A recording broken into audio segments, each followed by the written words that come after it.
Happy spooky season. My name is Emma and I am a fourth year PhD student, and I make videos being very transparent about the PhD application process and the PhD application journey. Specifically for US students, I do want to emphasize that in my videos now. I have been getting a lot of requests from international students and I love it. We need more international students, but unfortunately I do not have any background or any knowledge of how the international process goes for applications. So I recommend these YouTube links below if you are an international student looking for international advice on applying to graduate PhD programs. It's October, it's officially spooky season as some people like to say. I say pre-Christmas because I am a Christmas girl, Mariah Carey stan. But aside from holidays, being someone who's been in academia my whole life, October is also known as the month where a lot of deadlines are due. Whether it be early applications, fellowships, scholarships, even possibly summer internships for next year, a lot of things are going to be due in October, maybe even early November. So if you are someone who has been working on their application or plans to work on their applications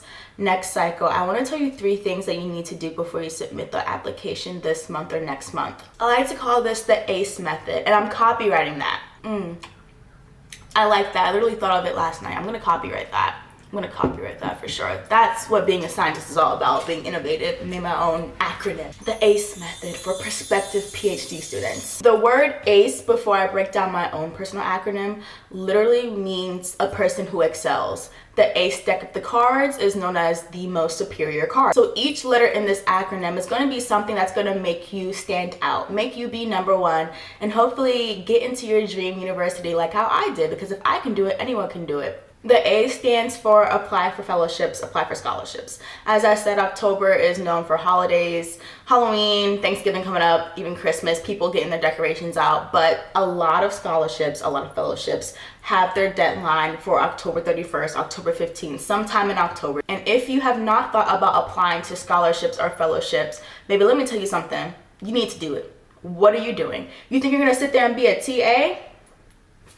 I guess. I have nothing against TAs, but one thing I will say is every TA that I have met has said one of the hardest things they've had to juggle is being a TA and doing a dissertation. You want to put yourself through that? Okay, baby, do you. Because I apply to fellowships almost every year around October, I have enough funding to where it's a 95% chance I'm not gonna have to TA before I graduate. I do understand that TAing is great if you want to go tenure track, but like I said, I have met a lot of people who have said that it has been very stressful, it has been a challenge, it is an extra task to be a TA and to also do their dissertation. Make your life easier. Apply for fellowships, apply for scholarships. Now, piggybacking off of that, another thing you can do to alleviate some of your financial burden during the application process is check for benefits. That's what the C stands for. Application fee waivers, GRE waivers. Is the GRE waived?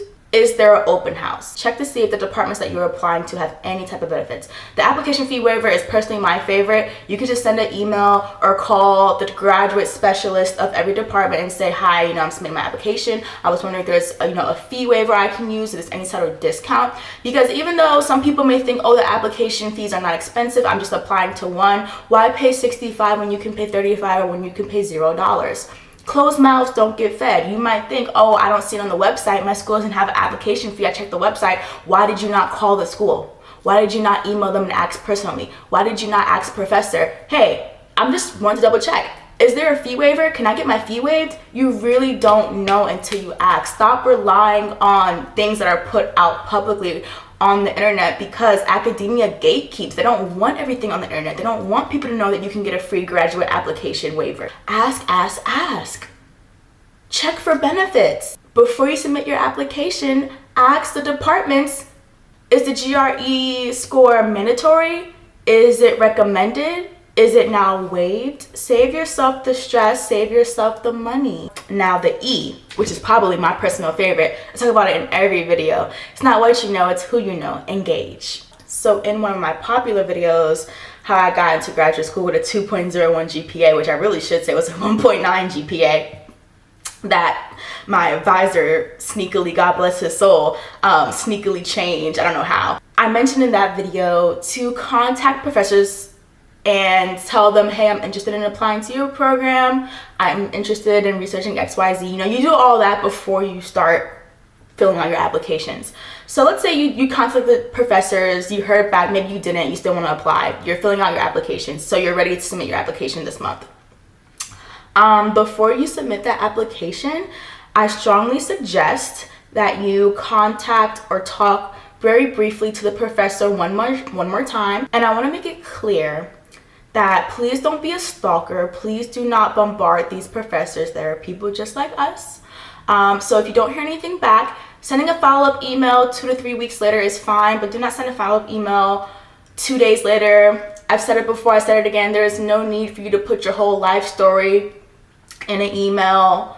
Dear professor, I contacted you 2 weeks ago and I have not heard any. I'm thinking of like real life examples that I've seen, which is I'm not bashing these people. They didn't know any better. Don't do that.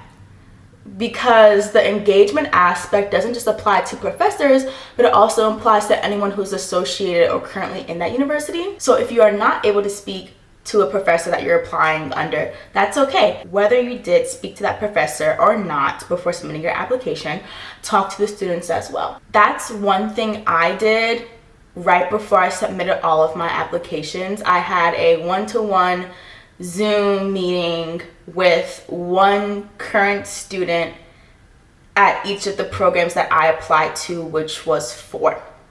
My only regret, I should have talked to way more. I think at the time when I was talking to these students to understand how is the department, how is the culture, how do you like working under your advisor, can you tell me any concerns you've had with this advisor, I'm saying this as a black woman, as I've asked before, have you heard them say anything racist or discriminatory? Because I'm not working under somebody whose grandfather, I'm not.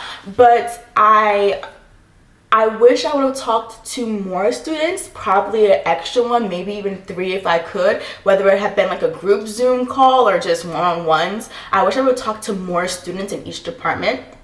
One thing I failed to realize at the stages of submitting my application is that everyone's PhD journey is different. Everyone's relationship with their advisor is different. So I was kind of basing my student engagement, department culture, professor relationship / mentorship off one person's experience.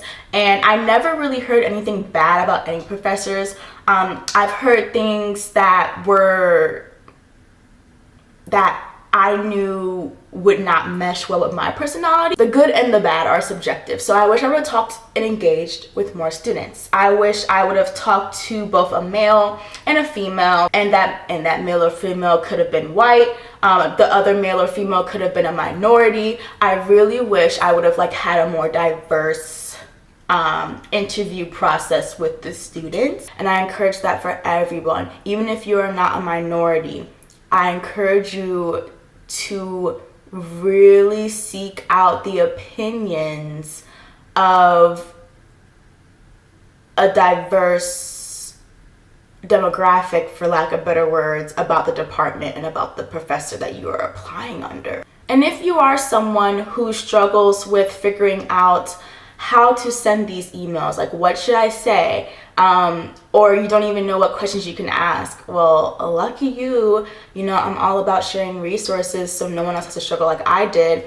In the description box, I have a template of what I use. Granted, it is 4 years old, so it could use some updating, and please tweak it. Do not copy the same thing. Of what I use to send emails to the students to schedule meetings with them about their professor, and then also the questions that I asked every student. So I encourage you to take advantage of this resource that I'm sharing. Share it with others.